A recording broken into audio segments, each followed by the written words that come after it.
boa semana para vocês, viu? Para o senhor também. Muito obrigada. Tchau. Muito obrigado, valeu. Pessoal, hoje o tempo está cronometrado e já vou introduzi-lo aqui sem mais delongas, o desembargador do Tribunal de Justiça de São Paulo, a fonte queridíssima da TV Democracia, doutora Freda Thier. Muito bom dia com as plantinhas, helicônias. Hoje eu lembrei o nome, helicônias, né? Eu sempre falo belicônias. Vocês que me ensinaram o que é isso. Eu nem sabia que existia a planta, mas é bonitas mesmo, muito bonito. Deve estar um frio aí, hein, doutora Thier? Essa aqui, ó, tá muito frio, tá 8 graus. Como é que tá? Nossa. Onde você tá? 13 em São Paulo. Eu tô aqui em Itu, no interior de São Paulo. Fica 100 quilômetros de São Paulo, mais ou menos. Passei o fim de semana em Campinas, um gelo. São essas, né? Essas maiores aqui, elas são chamadas assim popularmente de bananeiras ornamentais. Porque elas crescem muito e dão um cacho.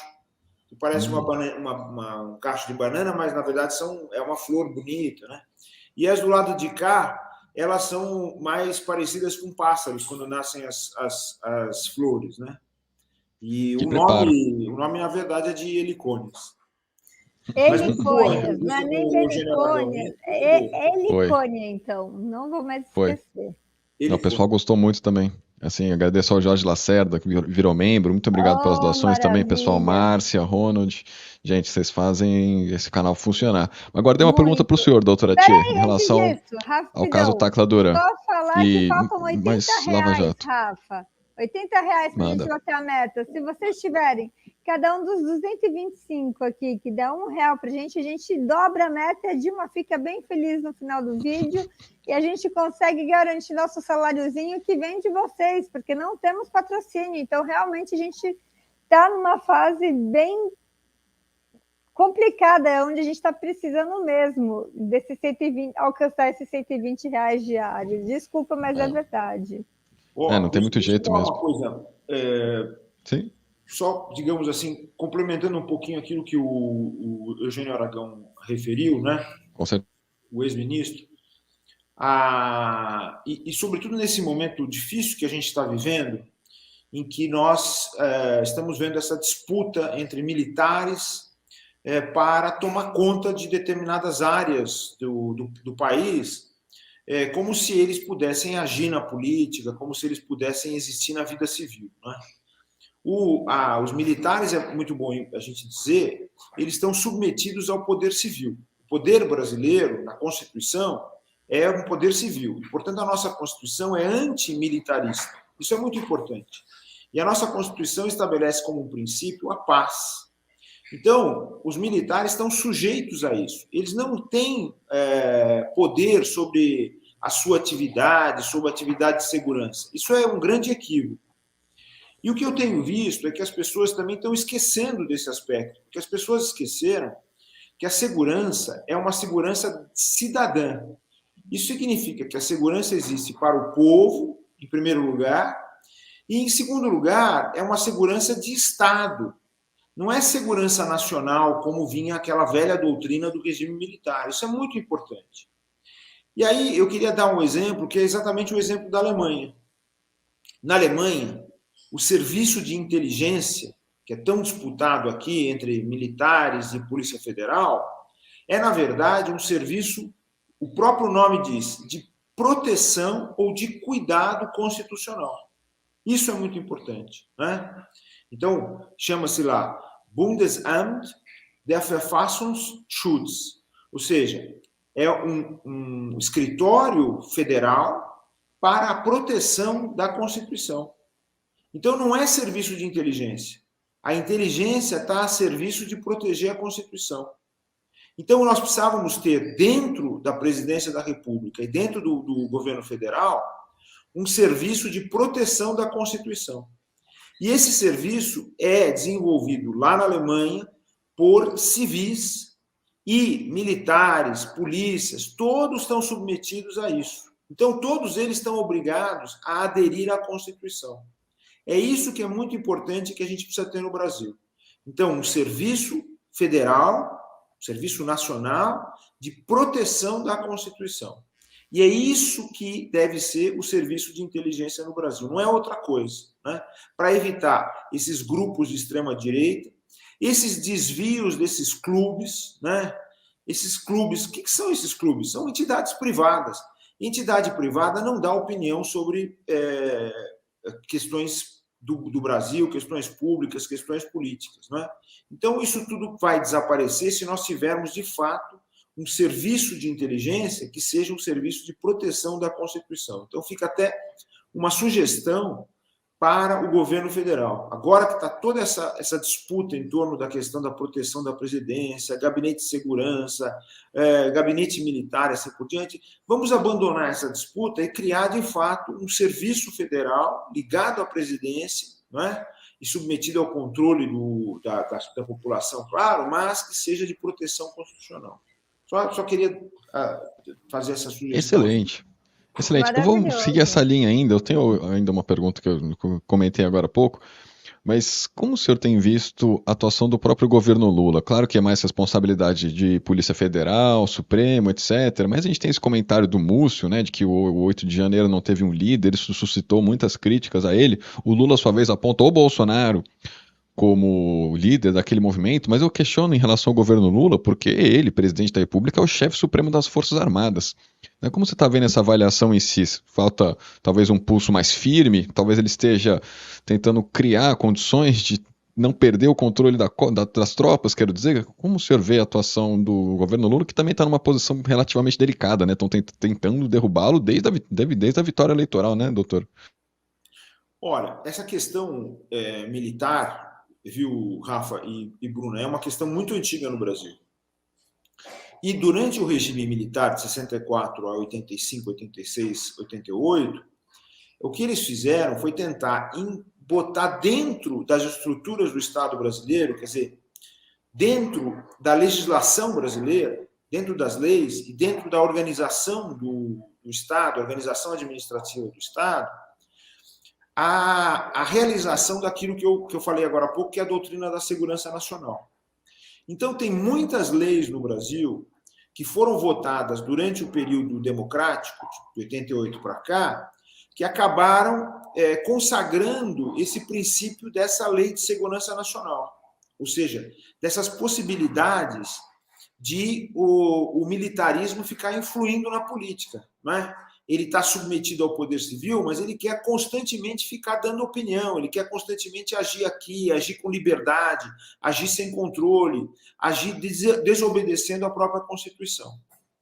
Então, o que acontece hoje é que o presidente Lula, o governo democrático, ele está tendo muitas dificuldades de se desenvolver, porque existe essa resistência militar, claro, porque hoje os militares não têm mais uma inteligência, eles querem executar essa política antiga da segurança nacional, não é função deles, eles não podem fazer isso, eles fazem isso contra a Constituição, isso é muito sério, mas a dificuldade maior ainda está pelo fato de que nos 4 anos passados, muitos dos quadros da extrema-direita acabaram ocupando funções públicas e continuam nessas funções públicas, no legislativo, judiciário, no executivo.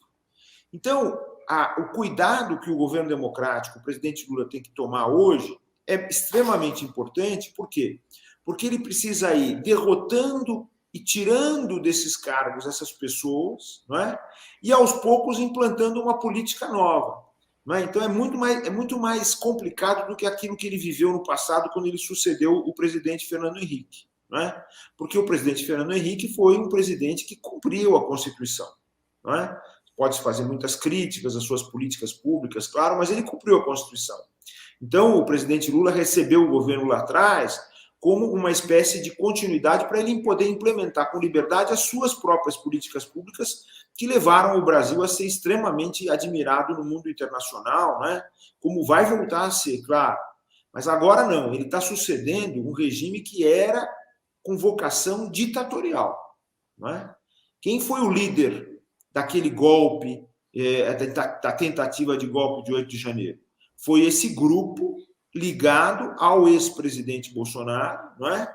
que estava comprometido em acabar com a Constituição e entregar o Brasil para voltar a ser uma colônia.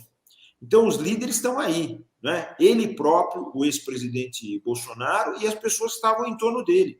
Porque isso tudo já está demonstrado. As minutas de golpe, dentro do gabinete, da casa do ex-ministro da Justiça, esse ajudante de ordens que também tinha uma minuta de golpe, os pareceres que eles pediram para justificar isso, as opiniões dos militares que estavam ligados a esse ex-governo, que também pretendiam estabelecer um tipo de golpe dessa forma. Então, hoje, o presidente vive um momento importante, o presidente Lula, o governo democrático vive um momento importante, porque eles precisam derrotar com muita inteligência, com muita habilidade, todas essas resistências da extrema-direita, essas pessoas que queriam e querem um golpe no Brasil, e, em seguida, ele vai realmente implementar o seu governo. Eu tenho certeza que agora, esse primeiro ano, vai ser o ano mais difícil, tem sido o ano mais difícil, porque é um ano de muitas negociações, e o que notabiliza a atividade do presidente Lula, notabilizou no passado e agora, é esse cuidado que ele tem com a própria Constituição, quer dizer, um cuidado republicano. E isso é muito importante. Então, ele vai usar de todos os meios para levar avante isso, né? Eu tenho certeza que hoje o Supremo Tribunal Federal vai ajudá-lo muito nesse aspecto, né? Porque o Supremo ele é responsável pelo fato de ter o governo Bolsonaro, que era um governo criminoso, um governo contra a Constituição, ter permanecido, mas ele, no finalzinho do governo Bolsonaro, ele acordou. E agora ele vai ajudar, porque a ligação, a conexão do Supremo também é com a Constituição, é a defesa da Constituição. Então, há aí uma implicação entre um governo democrático e o Poder Judiciário lá na sua cúpula, não é? Então, isso é importante. Inclusive, as revisões agora da Operação Lava Jato, né, que implantou uma justiça paroquial no Brasil, uma justiça inexistente na Constituição, né, isso também é importante, isso também é função do Poder Judiciário. Né? Então, agora vai haver essa combinação de forças e, aos pouquinhos, então, nós vamos ter, a partir do segundo, terceiro ano, nós vamos ter um governo mais... com uma feição mais democrática ainda do que hoje ele se apresenta. Porque hoje ele tem essas dificuldades, ele tem essas resistências que são extremamente difíceis, né? Com maioria no Congresso, mas aos pouquinhos ele vai trazer essas pessoas para o lado certo, vai tirar as pessoas que estão ali em cima do muro, vão vir para o lado certo, o lado da democracia, o lado da defesa da Constituição. É verdade. Atia, eu queria te perguntar como que você tem visto, né, a questão do julgamento para inelegibilidade do Bolsonaro, né? Tendo em vista que vai ser agora o primeiro, dia 22, né? São marcadas 3 sessões para isso, né? E o PL mesmo votar agora contra ele, o próprio partido dá as costas para o Bolsonaro. Bom, é claro, tudo está convergindo, Bruna, para demonstrar a atividade anticonstitucional e, portanto, criminosa que o governo anterior teve. Né? Então, é claro que, nesse momento, as pessoas vão começar a abandonar o barco, porque não há mais possibilidade de apoiar alguém que tentou obstinadamente, assim, de forma obsessiva, tentou destruir o nosso país, destruir tudo aquilo que a gente conquistou nos anos de democracia. Tentou destruir a Constituição. Não é? Essa interpretação que quiseram fazer do artigo 142 da Constituição, falando sobre o poder militar, é um absurdo jurídico. Não é? É inadmissível, seria ridícula se ela fosse exposta num congresso jurídico. Mas ela é séria e criticável porque eles tentaram dizer que isso daí era verdade. Não é? Muito bem. Mas nós... a partir de agora, a gente vai trilhar um caminho diferente, um caminho bastante novo. A inelegibilidade do ex-presidente Bolsonaro é uma coisa que vem tarde já, porque essa chapa já deveria ter sido cassada pelo Tribunal Superior Eleitoral pelo que ela fez lá atrás, na eleição de 2018. Já deveria ter deixado. Essa chapa já deveria ter caído fora, Bolsonaro e militares já deveria ter caído fora por impeachment, pelos vários crimes de responsabilidade que cometeu. E essa chapa, igualmente, ela também já deveria ter caído fora pela ação de incapacidade que nós promovemos, que lamentavelmente foi guardada na gaveta e foi extinta depois que o presidente Bolsonaro saiu. Essa ação era extremamente importante. Faltou ao Supremo Tribunal Federal, naquele momento, uma capacidade de entender a realidade do direito atual. O Supremo Tribunal Federal estava desatualizado, não é? E hoje ele precisa se atualizar, ele precisa saber exatamente o que significa defender a Constituição. É muito importante isso. Então precisa haver uma renovação, uma atualização do trabalho do Supremo Tribunal Federal. Não é? E por isso eu acho que precisa haver uma renovação, inclusive, dos quadros do Supremo Tribunal Federal, que é extremamente importante. Ele se manteve desatualizado e, portanto, ele foi responsável pelas absolvições que esse regime sofreu nesses últimos 4 anos. Mas hoje, a inelegibilidade, que eu tenho certeza que vai ocorrer, porque as provas são contundentes, são provas públicas, não tem nada de secreto nessas provas, não é? Chamar embaixadores estrangeiros, quer dizer, representantes de governos estrangeiros, representantes de estados estrangeiros, para contar mentiras a respeito do Brasil, é uma vergonha, em primeiro lugar, e é um crime, em segundo lugar. Não é? Mas a inelegibilidade é pouco. Ele precisa ser condenado, todas as pessoas responsáveis precisam ser processadas e condenadas por tudo aquilo que fizeram de errado. Tentar destruir os povos originários brasileiros, que são brasileiros e brasileiras como todos nós. Tentar destruir os povos periféricos. Atacar LGBTQIA+.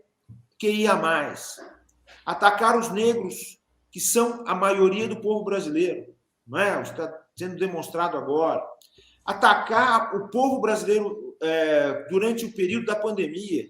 Tentou destruir a confiança do povo brasileiro no Sistema Único de Saúde, que é uma política constitucional. Tentou destruir a própria vida dos brasileiros. Veja quantas pessoas morreram. Hoje, nós ainda sofremos, você vai até posto de saúde para tomar vacina atualizada, e as pessoas que trabalham nos postos de saúde dizem o seguinte: olha, tem muita gente que não está tomando vacina, que perdeu a confiança na vacina. Você acha que isso é possível? Vocês acham que isso é possível? Que uma pessoa assim vai ficar apenas como inelegível? Não. Essa pessoa tem que ser tirada da convivência pública. Essa pessoa tem que ser condenada. Para as pessoas verem com muita, muita clareza o que essa pessoa fez, o que esse governo anterior fez contra o Brasil. Não é? Isso é extremamente sério, extremamente grave. Inelegibilidade é ainda um prêmio para essas pessoas que fizeram isso com o nosso país. Então a gente precisa recuperar a confiança naquilo que está certo, naquilo que corresponde ao projeto constitucional. O que é o projeto? Eu falo tanto de Constituição, eu falo tanto da questão do regime anterior ser anticonstitucional, que eu estou querendo dizer o seguinte: o projeto constitucional é o projeto nosso, do povo brasileiro. Nós é que desejamos isso. Isso corresponde àquilo que nós conseguimos colocar no documento, né? Os valores que estão lá, os direitos que estão lá, as políticas públicas, os deveres do Estado, os deveres, inclusive, das empresas, não é? Que têm que ser considerados cada vez mais tem que ser considerados cada vez mais como fazendo parte do pacto, do contrato, do compromisso que todos nós temos com a democracia e a república. É verdade. Eu queria, antes da notícia ruim que a gente tem que dar aqui, né, Rafa, e que vai ser questionamento aqui no final, na reta finalzinha do Doutor Atier, queria agradecer a minha mãe, que doou R$100 aqui para o programa. Obrigada, mãe. Continuem assim, mas, pessoal, por favor, não parem de doar. Faça que nem a Cláudia Souza e continuem doando, porque nosso canal precisa de vocês. E se cada um de vocês derem mais R$1, a gente tem mais R$187, a gente triplica a meta. A gente ainda não dobrou, mas vamos já pensar em dobrar a meta. Mas tirando isso, eu aqui... um sorriso do rosto, porque mais um... Não, então, eu tô com uma notícia triste, eu até pedi pra Bru agradecer, porque eu tava aqui, gente, me segurando pra não chorar, literalmente, uma notícia realmente pesada, mas essa menina também fala umas coisas. Obrigada, mãe. Né, essa moça impressionante, mas enfim. É minha mãe mesmo, Luciano. Eu tava segurando para não chorar, porque saiu aqui há uns 20 minutos, galera, a notícia que faleceu o adolescente. Faleceu o adolescente, o outro, Não, o que estava em estado ontem. gravíssimo. Saiu ontem a notícia. Ah, esse aqui no Metrópole saiu agora às 7h30, atualizado às 8. O foi namorado ontem à noite, dela, então. né? Foi ontem à noite que ele morreu. Foi durante a madrugada, assim, e bom, eu só vi a notícia agora de manhã, mas enfim. Eu vi às 10 da noite, Rafa, que ele morreu, tanto que a notícia foi dada e falou que ele morreu na hora que, no local, ele não resistiu chegar ao hospital. Já a namorada está em estado gravíssimo. Não é, é o contrário, Bru, é o contrário. O estudante foi para o hospital e ela morreu na hora. Ah, desculpa, é verdade, você está certo. Aí devo pontuar que ontem, né, eu comentei com vocês, eu não sei se eu fui muito claro, que rolou um boato de que o atirador teria um relacionamento com essa menina, com a outra vítima do caso, né, que no caso é a Caroline Alves, 17 anos ela, 16 anos ele, imagina, gente. Mas era boato que estava ocorrendo, inclusive, em pessoas ali da escola. E, bom, não confere essa história, viu? Pelo menos não tem nenhuma prova disso. O atirador falou que era boato puro e duro. Eu coloquei ontem como boato, eu não sei se ficou muito claro, porque eu recebi até um questionamento ou outro nesse sentido. E, bom, gente, faleceu então o estudante Luan Augusto, 16 anos, estava internado em estado gravíssimo. É uma notícia pesada, né, doutora Tia? Como o senhor tem visto a atuação das forças de segurança em torno desses ataques em escolas? A gente ataca com o James Onig, mas perante essa notícia horrorosa, assim, eu acho importante a gente tratar esse assunto. Mais um ataque, né, doutor? Que situação. É triste, né? Só lembrando, gente, desculpa, só lembrando que ele entrou na escola, porque ele era ex-aluno, e ele disse que foi buscar uns documentos na escola que estavam faltando para ele. Nisso ele fez mais um caso de violência, de ataque. Parece que virou a mesma cultura americana, está virando para cá, né, Rafa? De ataques à escola. A gente não tem mais segurança em escola. Pois é. Esse tema da segurança, o Rafa e Bruna, vai ser um tema muito importante daqui para frente, né? E a gente precisa recuperar aquilo que está na Constituição, que fala sobre uma segurança que é uma segurança voltada para a paz e voltada para a proteção de todos nós, né, dos cidadãos e das cidadãs, do povo brasileiro. E esses ataques, eles representam aquilo que acabou acontecendo nesses últimos anos, né? Quer dizer, eles são um reflexo disso, né? A cultura das armas, né? Um ex-presidente que na campanha ele se apresentava armado, usava determinados objetos, como aquele tripé de câmera, para representar uma arma. Fazia o símbolo da arma com as próprias mãos, com os próprios dedos, né? Ou seja, ele propagou isso, liberou armas. Isso é uma coisa horrorosa, porque nós temos uma legislação anti-armas e nós temos várias restrições, mas ele pegou e, contra a lei e contra a Constituição, ele baixou decretos que só muito recentemente foram invalidados pelo Supremo Tribunal Federal contra essa difusão das armas, né? E essas armas foram parar em mãos de pessoas, claro, de posse de dinheiro, porque não é barato ter arma, né? Quer dizer, está armando uma parte, ele tentou armar uma parte da população. O número de armas que estão circulando é um número absurdo de armas em mãos de pessoas privadas, né? Empresas de segurança, clubes de tiros. Isso também é outra coisa absurda, né? Isso não pode existir no Brasil, porque ter arma no Brasil é uma coisa extremamente restrita.